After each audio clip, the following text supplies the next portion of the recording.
Well, welcome to the 700 Club. Israel is calculating its response to Hezbollah's deadly rocket attack on a border village. And it all falls on the prime minister. Benjamin Netanyahu is both planning severe retaliation, but he has to weigh the risk of all-out war. Yesterday, Netanyahu visited the Golan Heights village where 12 children died in the attack.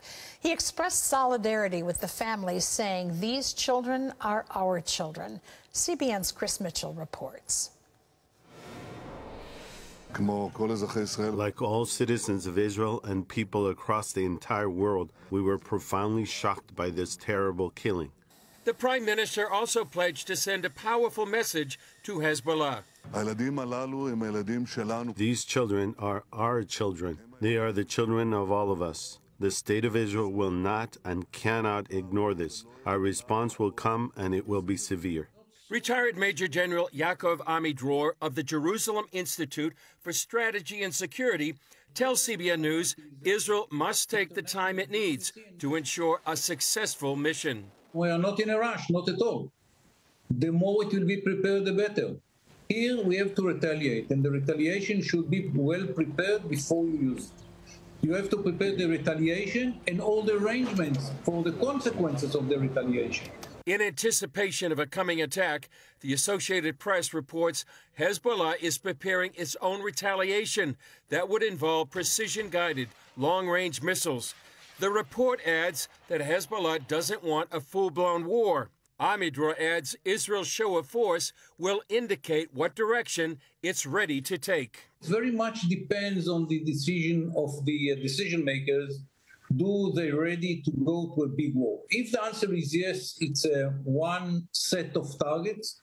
If the answer is no, it's not the right time for Israel for many reasons, from economy to legitimacy to the ability to fight in two fronts. But if the decision is not to go to a big war, and Israel doesn't want to go to a big war, so it's another set of targets. But it very much depends on the decision or the readiness or the willingness to go to a big war. Amidror lists key points Israel needs to consider before it chooses a full-scale war, including quality and quantity of ammunition, whether the economy can endure 6 to 9 months of war, domestic and international legitimacy, especially from the U.S., the IDF's level of readiness, as well as the home front. These are the 6 elements that should be considered before someone is saying, yes, I'm ready to go to war. Well, it's a tough decision for Israel. Do you continue to have the rockets come in from Hezbollah with no retaliation? And what a horrific thing. And why isn't the UN talking about that being a war crime, where you're intentionally targeting children on a soccer field? Where's the international outcry? There should be absolutely an enforcement from the UN, because that's part of their territory. They were given responsibility when Israel withdrew from southern Lebanon. The UN was given responsibility that there would be no weapons, and certainly no weapons launched against Israel. So why isn't the UN responding here? Why is it up to Israel? Underlying Israel's decision is a two-front war, and I think it's been the plan of Iran from the beginning of October 7th. How can you draw Israel both into urban fighting in the streets of Gaza and then exhaust their ammunition and exhaust their economy and exhaust their troops and then launch yet another offensive from the north? I think it's been part of their plan from the beginning. Now, what is the key? And the key is the United States going to continue to support Israel? Are we going to continue to supply and readily supply and quickly supply the ammunition that is needed for a two-front war? That's the ultimate question, and it probably won't be decided until after a particular election. In other news, President Biden's plan to reform the Supreme Court is under intense criticism. John Jessup has more on that story from our CBN News Bureau in Washington. John? That's right, Gordon. The president cited what he calls extreme opinions by the current conservative court in his speech announcing the reforms. That has critics claiming his proposal is more about election year politics than judicial integrity. CBN's Wendy Griffith reports. President Biden defended his proposal to overhaul the Supreme Court at the LBJ Presidential Library in Austin, Texas, Monday. The president called for term limits of 18 years for the justices and a binding code of conduct. Supreme Court's current ethics code is weak and even more frightening, voluntary. He also pitched a constitutional amendment to limit presidential immunity established by the High Court earlier this month. I'm certain we need these reforms. Congressional Republican leaders slammed his proposal, Senator Lindsey Graham calling it dead on arrival. The Roberts Court has brought constitutional balance back to the court, and the liberals in this country want to pack the court. They want to destroy the court. So their initiatives coming from Biden will be dead on arrival in the Senate. They have no desire to make the court better. They're just trying to make it more liberal. Legal scholars say this is about the political left's discontent with recent Supreme Court decisions, including the overturning of Roe v. Wade. Trying to just change the court to get people who will vote the way you want them to is a really bad answer, because all you're doing is opening yourself up to the other side doing the same thing in 4 years. Democratic House Majority Leader Chuck Schumer applauded the president's plan. I believe the president is right to say aloud what many Americans already think. The Supreme Court is a morass. It comes as the new race for the White House is heating up after Biden dropped out. With the proposal unlikely to pass, some believe it's really about stirring up the Democrat vote. That the Supreme Court would be used by the left as a political tool or a political weapon, I think is just simply shameful. Our Republican democracy here requires judicial independence. The latest national polls show the presidential race tightening, though former President Trump still has a lead over Vice President Kamala Harris.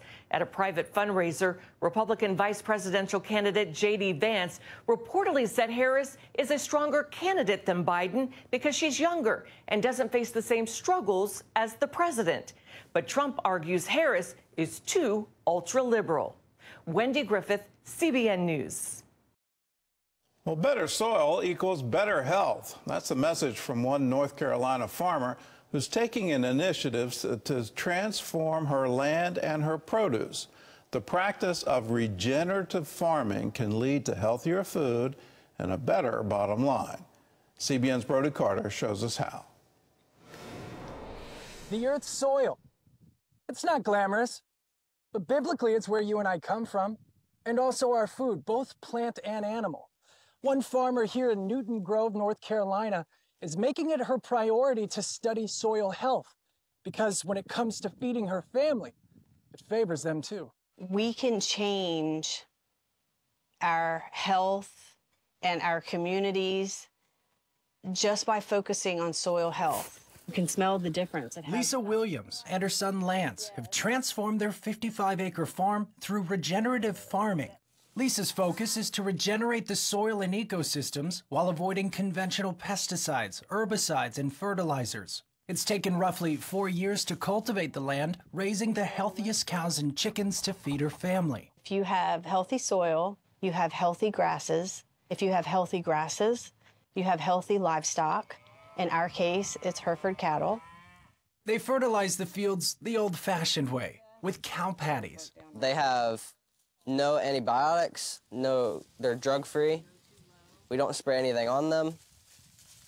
So we can put just about any label we want on these cows. The family also had a personal reason for choosing this route. I wanted my family to be healthy, and my husband had a medical condition, and there weren't any answers, and he wasn't getting better. Larry Williams suffers from an autoimmune disease with no known cure that attacks his muscles. The Williams believed clean eating might help and started the hard work of raising healthy cows. One, you don't want to lose a spouse, but I really, really believe what I'm doing. I believe it's good for America. Studies have shown that food grown using regenerative farming practices tends to be more nutritious compared to conventionally farmed food. The healthier the soil, the healthier your food. When it comes to feeding America, farmers and ranchers make up less than 2% of the population. And out of the roughly 2 million farms dotting America's landscape, less than 2% of that land uses regenerative practices. So how is the soil health in America? Dr. Ekrem Ozlu with NC State University says it really depends on where you look. So the variability in the soil type and climate is huge in North Carolina, sort of from the mountains to coastal plain.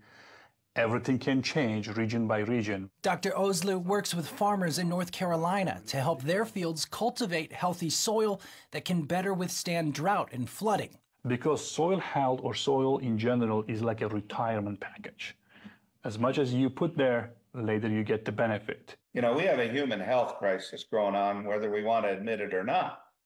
And it's related directly, a lot of it, to the food we eat. North Dakota rancher Gabe Brown is known as a founding father of regenerative farming.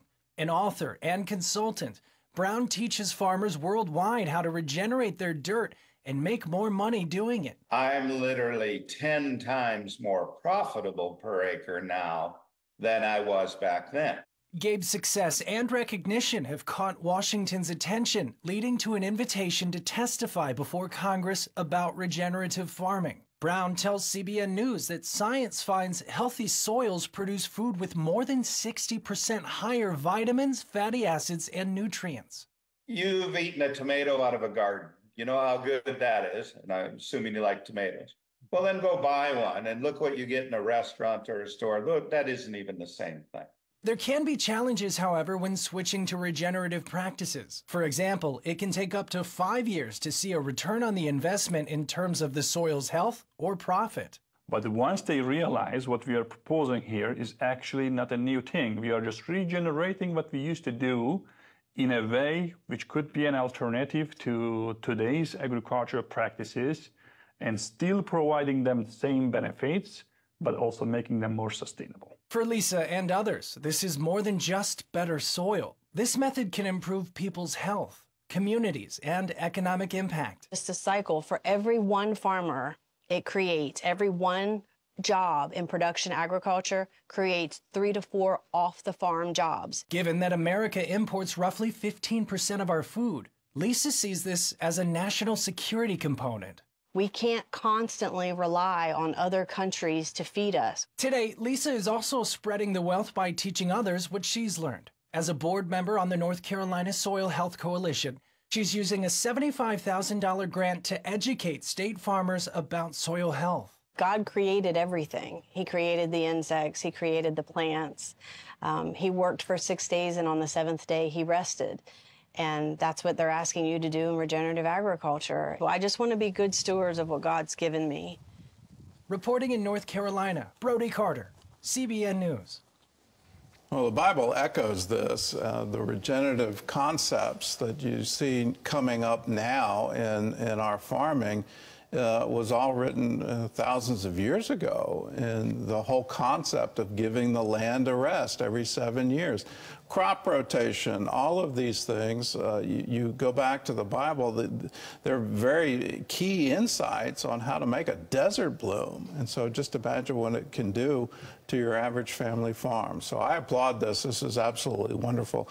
I encourage everyone. I got into this just last year of, you know, raising some homegrown tomatoes. There's nothing like it. It's absolutely incredible. So buy a tomato plant today.